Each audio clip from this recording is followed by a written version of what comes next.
and it's inspiring. Stats might say one thing, but when you actually meet like real human individuals who are a few years older than you, kind of where you want to be, and they look at you and be like, well, there's no if I can do it, why can't you?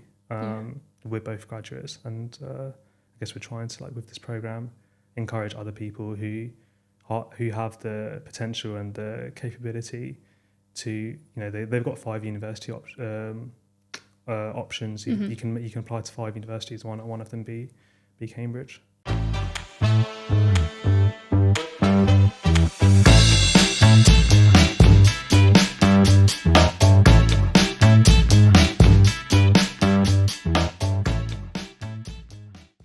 Hello everyone, welcome to Cambridge from the Inside.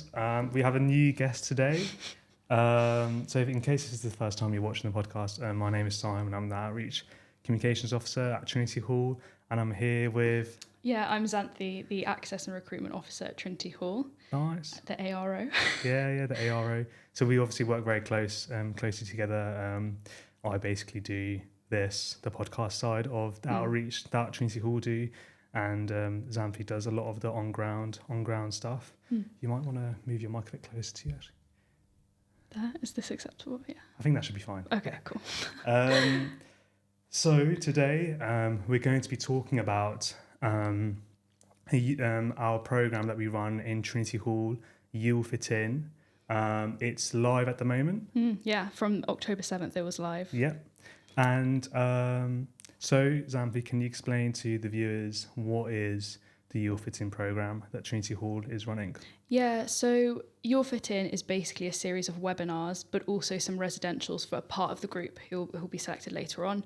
And on the webinars, we try and kind of give people support with applying, and obviously the classic kind of, how to do a personal statement, how to do super curriculars, the kind of key knowledge you need for applying. But I think this year especially, we're really trying to make the webinars also be useful for, if you did apply and then receive an offer, making you sort of see Cambridge from all sides and feeling more prepared for attending and more likely to take up that offer because you feel more comfortable with the idea of coming to Cambridge. So it's kind of got both of those elements.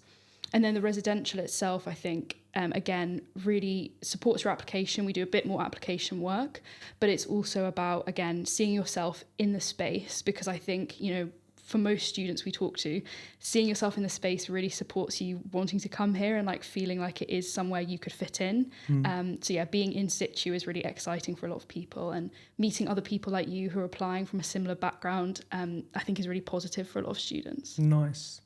And it's specifically for Year 12, I believe. Yeah, so I think pretty much everyone on the programme will be a Year 12, and we do have some academic requirements this year. So for people who are taking GCSEs and are on kind of the GCSE system, we just ask for kind of 5 GCSEs that are 7 to 9, which in the old system kind of means A or A star. And then with kind of the Scottish system, we just want you to be on track to kind of achieve what you would need with Scottish hires to be able to come to Cambridge, basically. Nice. And just so it's like to be clear for the viewers, so like there's a lot of these kind of programs, residentials, webinars that are for like everyone who's applying to Cambridge and wanting to apply to Cambridge. But the You'll Fit In program that we're running in Trinity Hall is targeted to a specific demographic, specific ethnicities. Could you explain a bit more about that? Yeah, so I think before my time even, it was sort of Marcus's baby, and now I'm kind of helping raise it. When the program was started, it was originally for people basically who are ethnically kind of like from an African background, Caribbean, Pakistani, Bangladeshi, and then also I think it's mixed people who are from mixed backgrounds, from those backgrounds. That was what we kind of said last year, because those were key groups that sort of the university identified as being underrepresented at Cambridge. So we felt that it was really important to support those groups. This year, we had a great conversation about this. We've expanded it a bit more because we understand that the way the data is reported to us about people's ethnicity is not granular enough for us to know kind of every single category.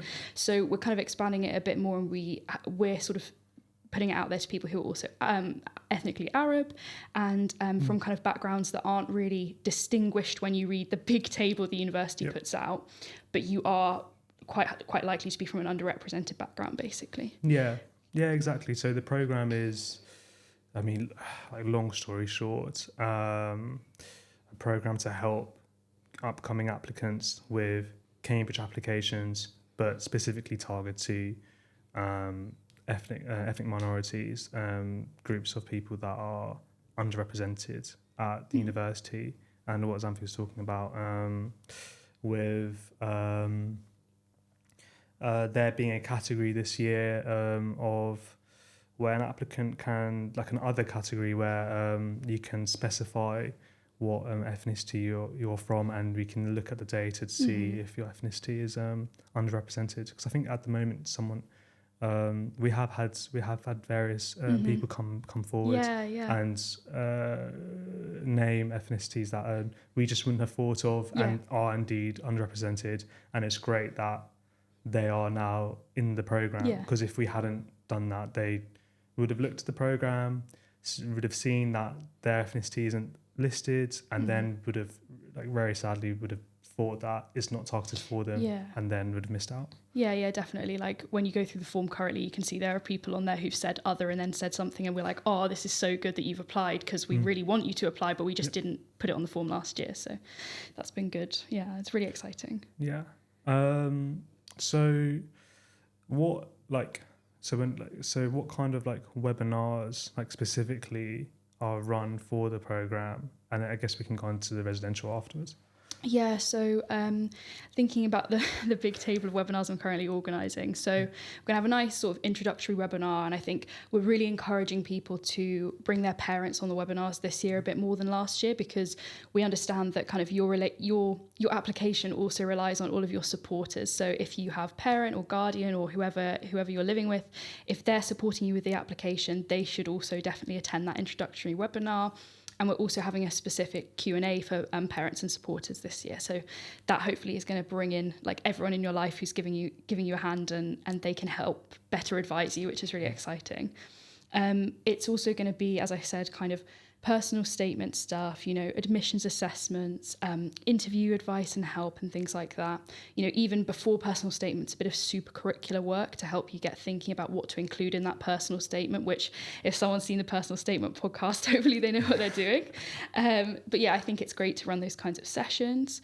And then the kind of more holistic sessions beyond applying, those things include kind of finance and kind of well-being support. So we're going to talk a lot about that, because it's not always super straightforward and there's lots of different bits and pieces to it. So I hope that kind of explaining it in an hour will sort of get across the main messages to people.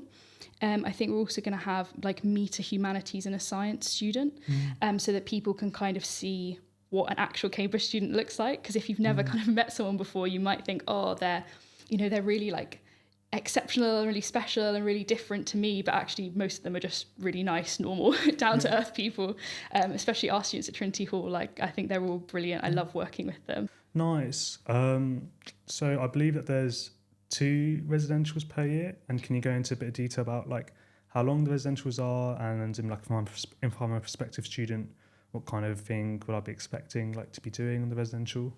Yeah, so the reason there's 2, so they're basically they're the same thing. It's just that we basically were so surprised last year by how many people signed up to the program, and really, in a really positive way.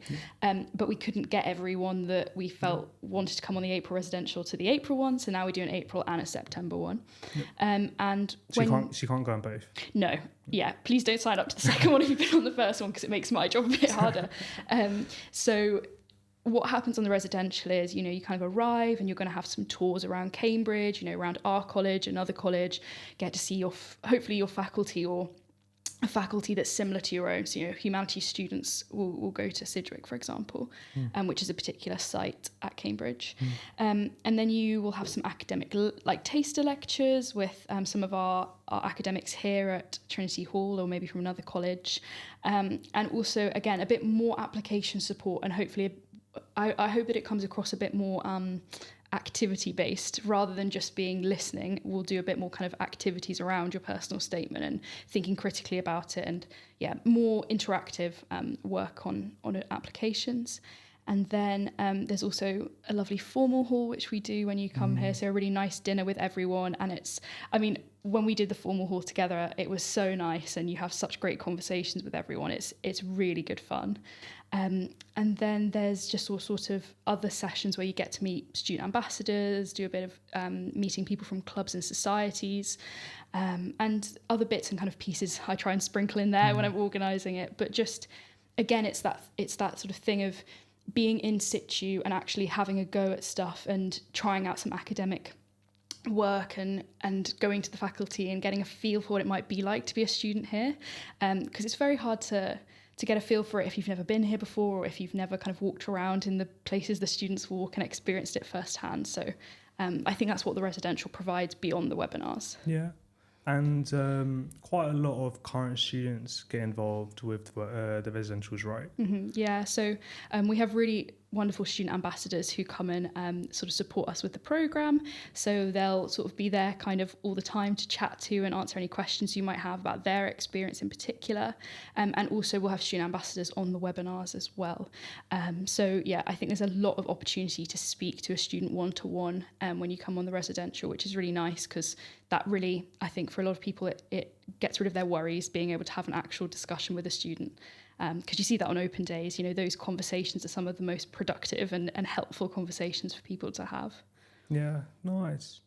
So I think probably by this point, a lot of people are wondering, why is the programme called You'll Fit In? I was wondering if you could explain a bit more about the idea behind the programme and the name of it. Yeah, so again, I think kind of Marcus's baby, and he's probably come up with this name, and we're now kind of developing it. But I think that the answer to why it's called that is because we have very able applicants, potential offer holders, potential star students at Cambridge who might not apply, not because they don't have the academic aspect, but because they're concerned about fitting in at Cambridge and that it's not a place for them.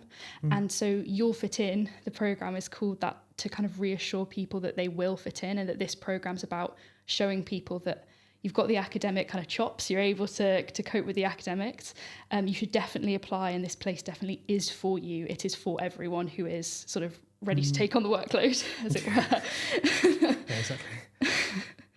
Nice. Yeah, I think you touched on a really important point that it is a real issue that I guess You'll Fit In is the kind of the answer to one's imposter syndrome, which everyone has for a variety of reasons, and this program is specifically targeted towards the kind of imposter syndrome one might have through being from an ethnic minority and associating Cambridge as a place that's not for them. And I think you're right, as I've always said, that if you have the entry requirements with the grades and you're very curious about your subject, then Cambridge is for you. There's nothing really more to it. No matter what anyone else says, teachers, whoever, community, if you really like the subjects, you have the grades, and you should definitely apply. So on that topic, because so just a bit before we go on, just a bit more about yourself, because not many people would know that. Of course. that you also actually studied at Cambridge. Could you want to talk a bit more about that? Yes. So I matriculated at Downing, which just means I started studying at Downing in 2019. And in Downing College. College, yeah. Always got to catch yourself, haven't you? I Downing College, which is sort of up the road, and I studied economics, which was a great course, very mathematical. I definitely moved more towards essays over time as I realised my maths was not quite as strong as I thought it was. But I had a great time doing it, and I think the whole reason I love this job is because I love sharing Cambridge with everyone and making it sort of accessible to everyone, basically. And go on. So I just think from my experience, that I've seen such a positive change in the university even since I matriculated, and I can see that we're on a really good path, but I think we need to just keep going down that path, basically. Yeah. So during your time at Downing, like, and just like amongst like the JCR, amongst like the undergrad student body, did you notice, like, was there an issue of like imposter syndrome, or people feeling like they won't fit in, or struggling, or like people realizing that they fit in a lot more than they thought they wouldn't have?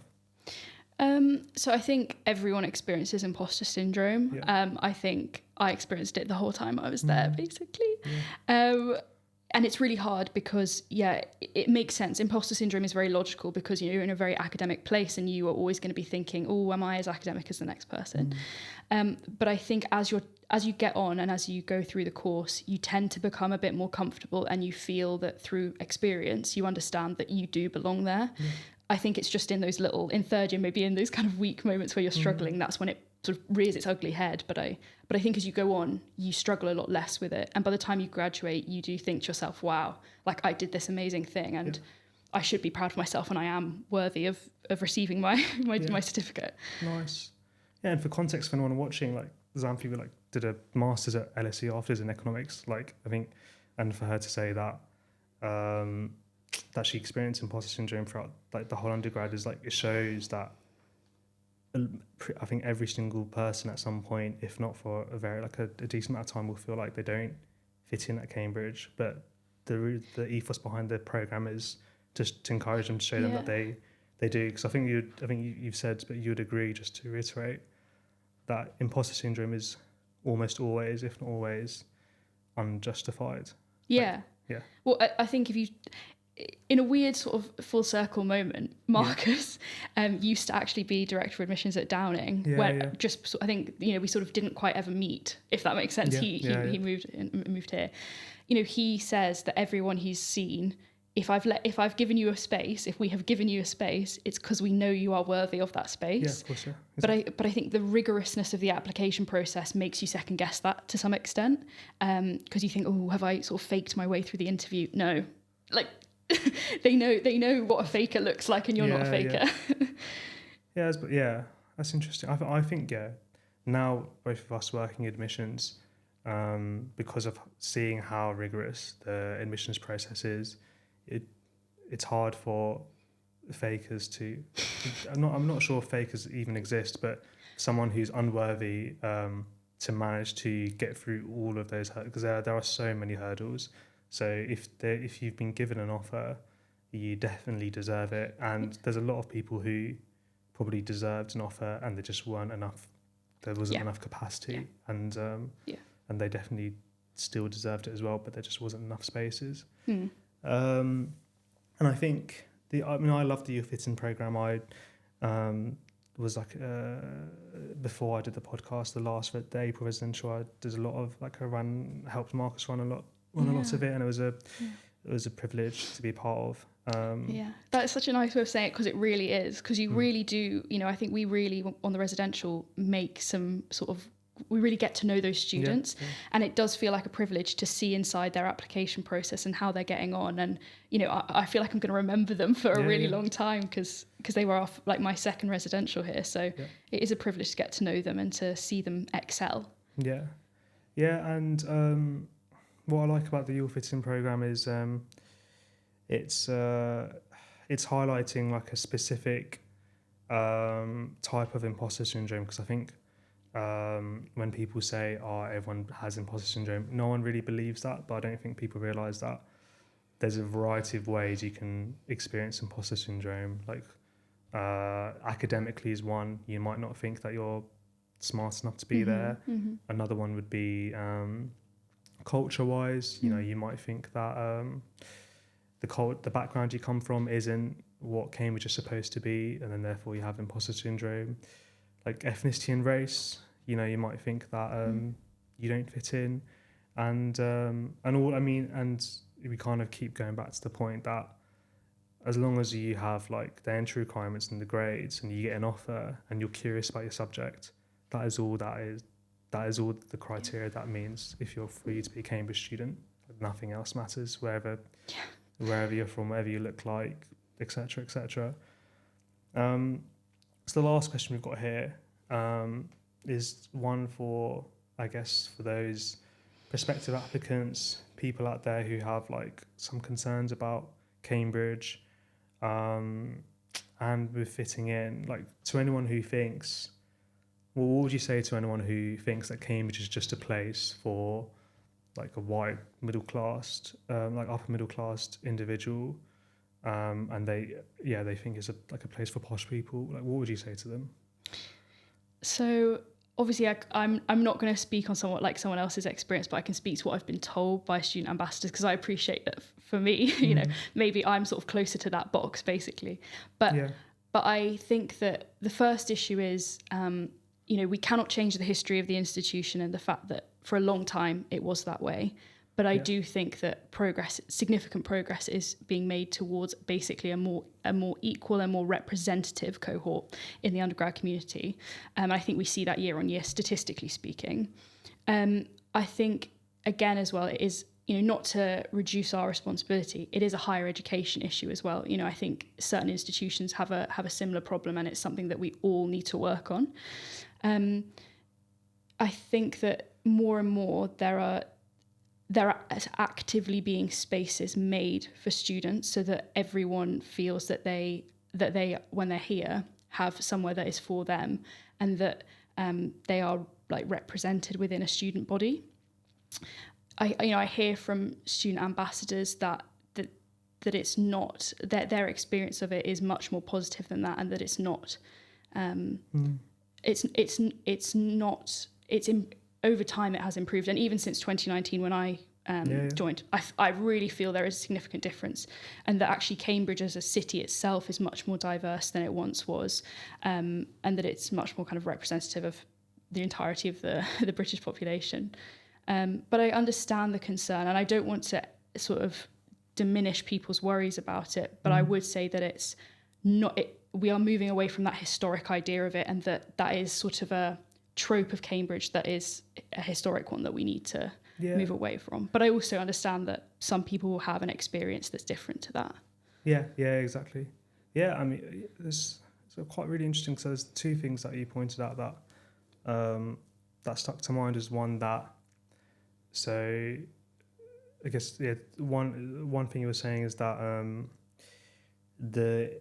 the previous history of Cambridge is not what it is today. Yeah.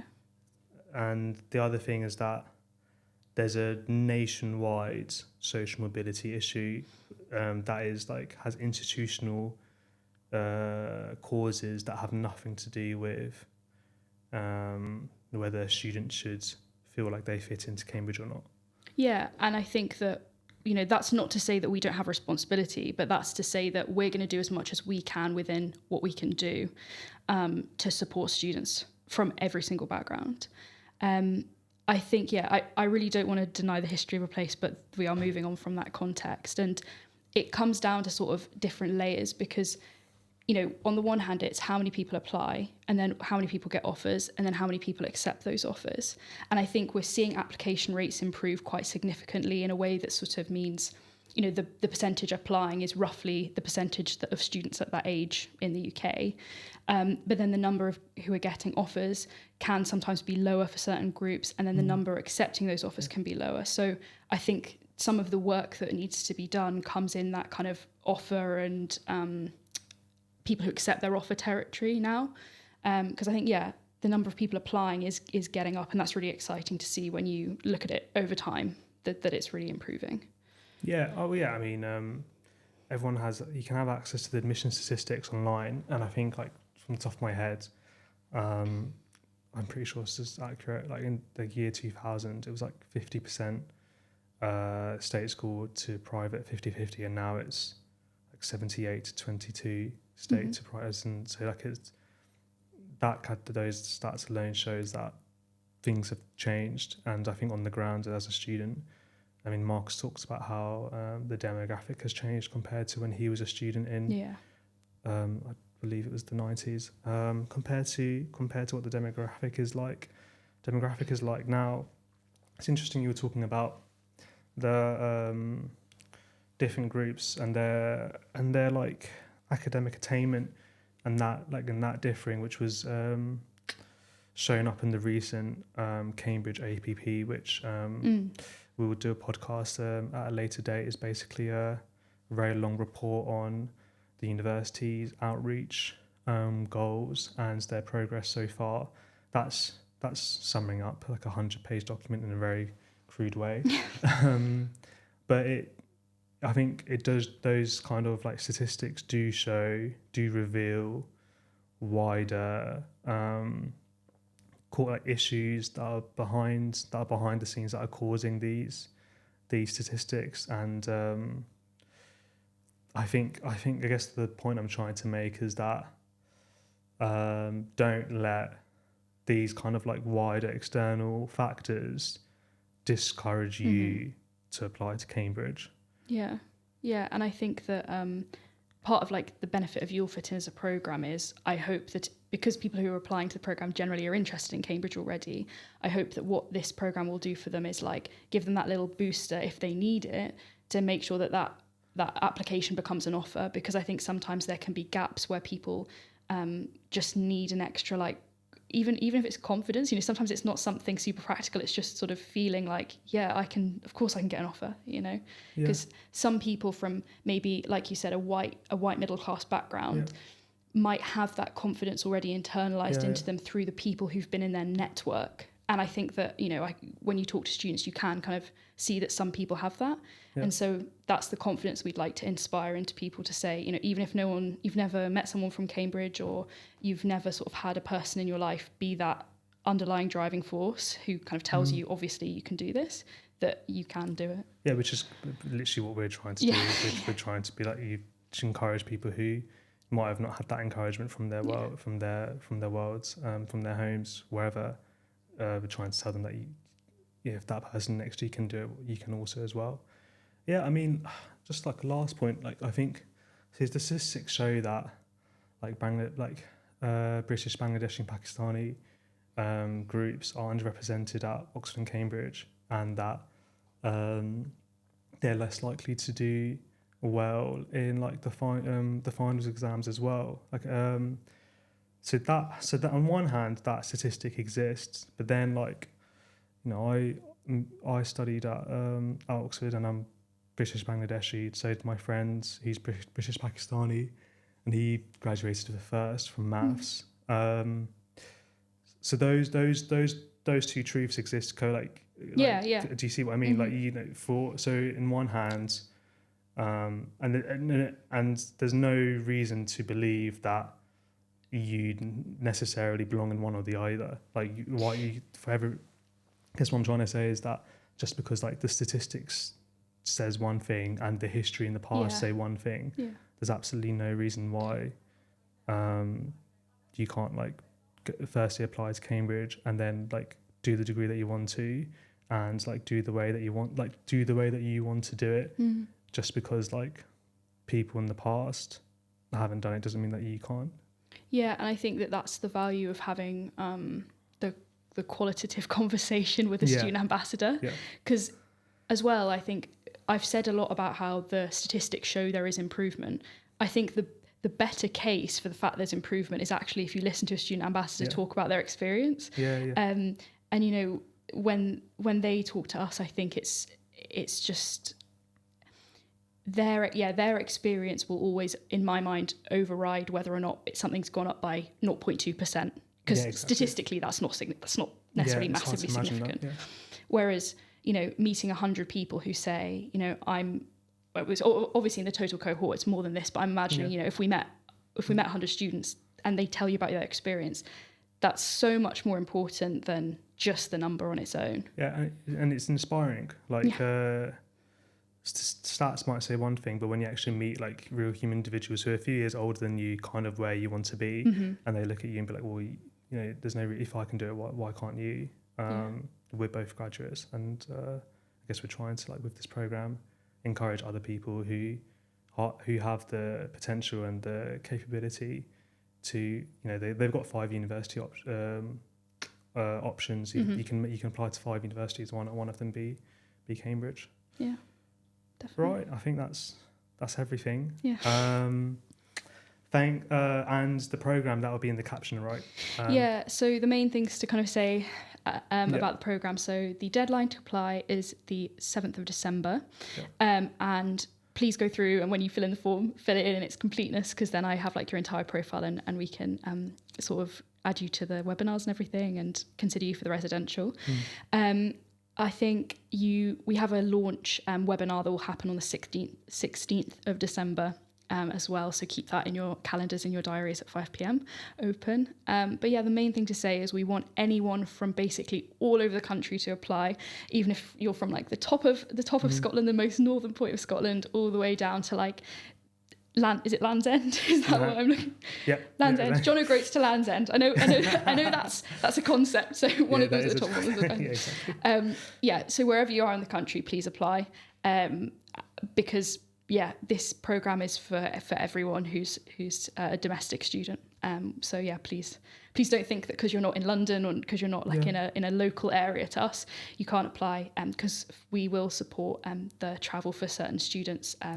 So yeah. Shouldn't be a barrier, hopefully. Yeah, if travel costs is a concern, email us about that and we should be able to help. With the residential, Yeah, with the residential, because the webinars, you don't have to be here. And the dates for the residential are available on the website as well, but that's April 2nd to 4th and then September 1st to 3rd. But yeah, you only do one. You don't do both. Yeah. Okay, so the application is in the caption. Apply. Yeah, please apply. Please apply. Give me more admin. I'm so excited to have more admin on my plate. Tell your friends, tell your teachers so that they can tell further year groups for year 12s, all the criteria is on the website. And hopefully we'll both see you in the upcoming residentials or on the webinars. Yeah. Thanks for watching, whether it's on YouTube or in your podcasting platforms. And we'll see you guys next time. Nice. Oh. How do you think that went? It was okay. Yeah, I thought it was really good. Good, thanks.